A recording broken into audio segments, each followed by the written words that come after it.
Project Sustain is a 9-week-long project in determining and solving sustainability challenges to address specific issues. We have been tasked with identifying social, economic, and environmental issues in our city. We must design and implement a development plan that addresses their needs. A team will also create a portfolio and documentaries of their process reflecting research and solutions. In this challenge, our lake is drying up. It's going to be gone in 5 years, and too much water is being used in our city. There's arsenic in our lake bed that's going airborne and affecting the lives of our citizens. Not to mention, our lake is very polluted, and it's driving the birds and animals away from our lake, and we're losing the biodiversity of our ecosystem. Hi everybody, today with City Council member Dina, and today we're interviewing her. And Dina, what has your city done to fix the crisis issue? The first thing we've done is we've implemented natural water filters into our lake. This is a type of weed called currweed. This weed filters out the arsenic in our lake naturally, and it also provides food incentive for our animals that have migrated out of our lake because it's depleting and no longer provides shelter and food for them. The second thing we've done is we've implemented an effort to subsidize crops that are less water intensive. Previously, we used something called alfalfa hay. This absorbed all the runoff that couldn't go into the lake, causing it to deplete.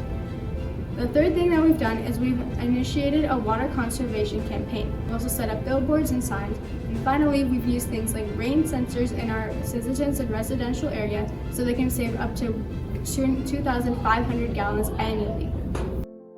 Our next issue is called the electric boogaloo. There's not enough power flowing through our city, and we are 11 megawatts short.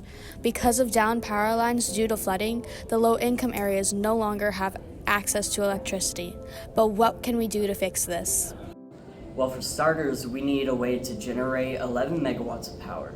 In our city, one windmill generates 12 megawatts of power.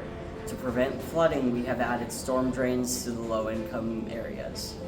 This next challenge affects the health and well-being of our citizens. Many of the citizens in Azalea are homeless, and a shocking 8.7% are below the poverty line. Not to mention, there are many people who don't have access to mental hospitals and are not able to get the treatment that they need. Well, we're here to help. We decided as a city to place more mental health facilities and homeless shelters so that people can have more affordable living and accessible treatment. Desolate, empty, void of color, no access to fresh foods, no access to available housing. This was City Azalea before we changed everything. In our city, our citizens didn't have enough accessibility to fresh foods and products. As a solution, we built grocery stores around our cities and make better transportation such as buses and trains.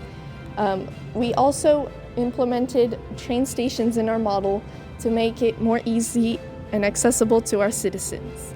For the lack of beautification in our city, we built statues and murals to make our city more beautiful. As a solution to our housing prices, we created smaller housing to make it more affordable to everyone.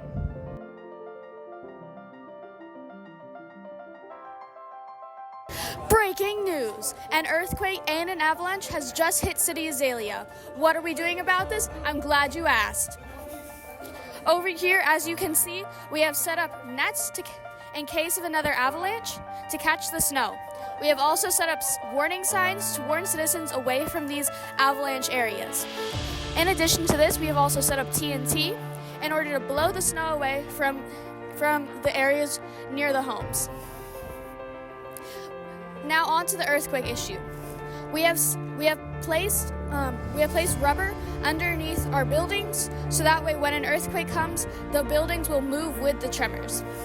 We have also set up sensors, as you can see, as well as sirens that will warn people when an earthquake is coming.